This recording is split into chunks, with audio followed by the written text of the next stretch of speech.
Welcome to the Deep Dive. So you reached out wanting some info on pet-friendly travel and lifestyle. Yeah, and we found something pretty interesting. We did. We looked at this article from 10 Most Today, listing the 10 most dog-friendly places in the U.S. That's the one. And it's a great, well, jumping off point for us today. Right. So our mission, if you like, for this deep dive isn't just to read the list. No, definitely not. We want to dig into what makes these cities so welcoming, pull out the key things. Exactly. Get some specific ideas maybe for a visit or just inspiration for, well, your own neighborhood even. Okay, let's get into it then. Where should we start? How about we kick things off down south? Tampa, Florida. Ah, Tampa. Beaches. Exactly. If you love the beach, and your dog does too, this sounds pretty appealing. The article mentions Picnic Island Beach Dog Park. Mm-hmm. And David Island Dog Beach, too. So it's not just like dogs are tolerated near the sand. These are dedicated spots. What does that signal, you think? Well, that's a big difference, isn't it? Having actual dog beaches, it suggests the city's being proactive. Proactive hell. Like thinking about safety, managing waste, keeping things nice for everyone, dog owners or not. It feels like they're actually investing in it, not just allowing it. Makes sense. So Tampa's really embracing the dog beach thing. Seems like it. And it's not just the beaches. They mention food spots, too. Pharmacy, vegan, kitchen, gingerbread coffee, standard cafe stuff, right? Yeah, daytime places. But then there's a Spice 1949 place, beer parties in the garden for dogs. Okay, a beer party for dogs. That's definitely a step up from a water bowl. Right. It suggests dogs are like part of the social scene there. Pretty cool. Very cool. Okay, let's head north a bit. Arlington, Virginia. Okay, Arlington. Different vibe. No beaches here. No, but the article really flags the number of dog parks. Says there are around 8. 8 dog parks, yeah. That's quite a few for a relatively urban spot. What's the significance of that density, would you say? Well, it usually points to a really active dog-owning community. People wanting places for their dogs to run off leash. And the city's responding. Seems like it. Yeah, and having parks scattered around makes it easier for people to actually use them regularly. It's not just a weekend destination thing. Right, part of the daily routine. Exactly. And they also mentioned dog-friendly cafes and pubs like Paramount Cafe. And the Celtic House Irish Pub. So how do you see that fitting into the picture, the cafes and pubs? Well, it just makes it easier to bring your dog along for everyday stuff, doesn't it? Yeah. Like grabbing coffee or a quick lunch without having to leave your dog behind. It feels more integrated. Mm-hmm. Integrated. That's a good word for it. Okay, let's hop across the country. West Hollywood, California. WeHo. Ah, WeHo. Now, this sounds like they're getting fancy with the dog stuff. How so? Well, the article mentions specific amenities like water fountains just for dogs and artificial turf areas. Artificial turf. Why that? Probably easier to maintain, maybe cleaner in a dense city area. And the water fountains, that's just thoughtful, right? Addressing a basic need. Yeah, definitely. It shows a real focus on the dog's comfort and maybe the owner's convenience, too. Totally. And look at the food scene they mention. It's not just one type of place. Right. It mentions Indian, Thai breakfast places, even cafes with turmeric lattes that welcome dogs. That variety is key, I think. It means dog owners aren't stuck with just like 1 or 2 options if they want to eat out with their pet. Shows broad acceptance. Good point.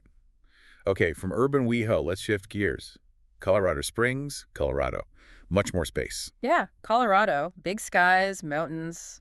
Definitely lends itself to dogs, you'd think. The article points that out and Yeah. specifically mentions Bear Creek Dog Park. 10 acres. 10 acres, wow. That's huge. That's the real value of having parks that big. Oh, it's massive, especially for active dogs. They need space to really run, explore, socialize properly. 10 acres gives you that freedom. Good for their minds, too, not just their legs. Sure. And it's not just that park. They mention other places for walks, like Broadmoor Seven Falls, Cheyenne Mountain State Park. Right, so options beyond the official dog park fence. And again, look at the dining. Breakfast pupusas. Monsi Pupusaria, yeah. And then Axe and Oak Whiskey House, Carbonella Creation for pizza and drinks later. Feels like Yes. dogs fit into the whole day there. A full spectrum of activities. Okay, mountains to plains, Dallas, Texas next. Dallas. Okay, first thought. Heat. Exactly what the article highlights. And maybe because of the heat, it mentions a lot of dog-friendly restaurants. Makes sense. You need places to escape the sun. Like Pie Tap Pizza Workshop plus bar, or Open Sesame for Lebanese. How crucial is that indoor or shaded access and hot places? Oh, it's not just nice to have, it's almost essential, right? If you want to actually go out and socialize with your dog in the summer, you need places where they won't overheat. So it's a practical necessity. Pretty much. But Yeah. Dallas also has outdoor stuff like White Rock Lake, apparently good for runs and maybe a dip to cool off, so they adapt. Adapting to the climate. Good. Sticking with the heat. How about Phoenix, Arizona? Similar challenge, right? Intense heat. Yep. And similar solution mentioned. Indoor dog-friendly spots. Yeah. The dressing room for tacos. Trace Leach's Cafe for smoothies. Ooh, smoothies. And even rotting grapes for wine. A wine bar. So, Okay. What does that variety, again, tell us about Phoenix? well, it suggests as dogs are welcome in a pretty wide range of social settings, not just casual patios, cafes, restaurants, even a place for wine. It means owners have real choices year-round, indoors. So pretty widespread acceptance, it seems. Looks that way. All right, let's cool off. Pacific Northwest, Seattle, Washington. Seattle. Okay, here's that stat that always jumps out. What about more dogs than children? Yeah, that alone tells you something about the culture there, doesn't it? It really does. Strong dog city. They mentioned Magnuson Park and Lake Washington Beach for off-leash fun. And in a city with that many dogs, good off-leash areas are vital. Why? Especially vital. Well, just for managing all those dogs. They need safe places to burn energy, socialize properly, just be dogs without causing chaos on sidewalks, you know. Magnuson Park is huge, apparently. Former military base. Lots of space then. Mhm. And of course, dog-friendly eateries too. Mhm. Gyro Time, Steepology, Biscuit, and Zen. Adds to the picture, right? Dogs are just part of the Seattle scene. Seems like it. Okay, heading east now. Minneapolis? Minnesota. Minneapolis. The article here talks less about specific types of places and more about a general, like, hospitality towards dogs. How so? It lists this really diverse range. Parks, sure, but also boutiques, orchids, breweries, farmers markets. Just sounds like they're welcome almost everywhere. Orchids, that's Yeah. specific. Yeah. What does that broad welcome mat signal to you? It suggests dogs are really seen as part of the community fabric, maybe. Not just tolerated, but genuinely embraced by lots of different businesses. I think so too. Like, business owners see dog owners as, good customers worth welcoming. The specific spots sound cool too. Mojo Coffee Gallery with art, Town Talk Diner, Cave Vin for dessert, and wine. Quite the mix. Shows you can have varied experiences with your dog there. Definitely. Okay, nearly there. Second to last. Portland, Oregon. Ah, Portland. Keeping it weird and dog-friendly. Huh. The article calls it uniquely dog-friendly and specifically mentions dog-friendly bars. That feels different. Yeah, bars are often a step further than cafes or restaurant patios. What do you Yeah. think that says? Maybe a more relaxed attitude overall.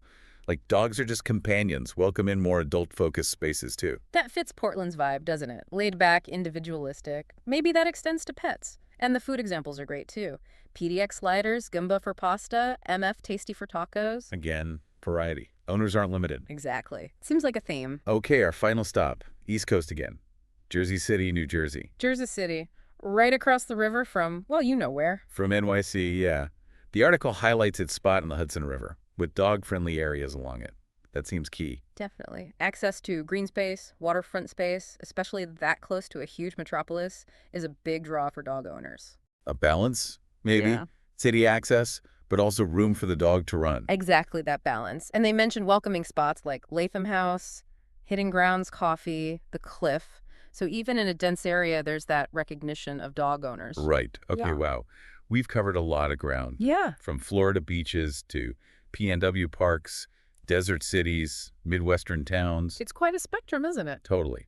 Dog beer parties, wine bars, huge parks, Yeah. dedicated beaches. And when you put it all together, you see dog friendliness isn't just like one single thing. No, it's a mix. Yeah, it's the parks, it's businesses being open, it's maybe those little extra amenities. Each city kind of has its own flavor of it. So for anyone listening, it does make you think, what parts of this are most important for you? Good question. In your own community, or if you're planning a trip, what features really stand out from these examples? Yeah, was it the sheer number of parks like Arlington or the beach access in Tampa, maybe the special amenities in WeHo or that really relaxed bar scene in Portland? And maybe thinking about that helps you figure out what to look for, or even what to maybe advocate for where you live.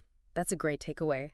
Thinking about your own priorities, whether it's for travel or just making your own neighborhood a bit better for the dogs. Definitely something to consider. Yeah. Well, thanks for joining us on this deep dive into dog-friendly cities. Yeah, hope it gave you some useful insights, maybe some travel ideas or community thoughts. We hope so too. Until our next exploration.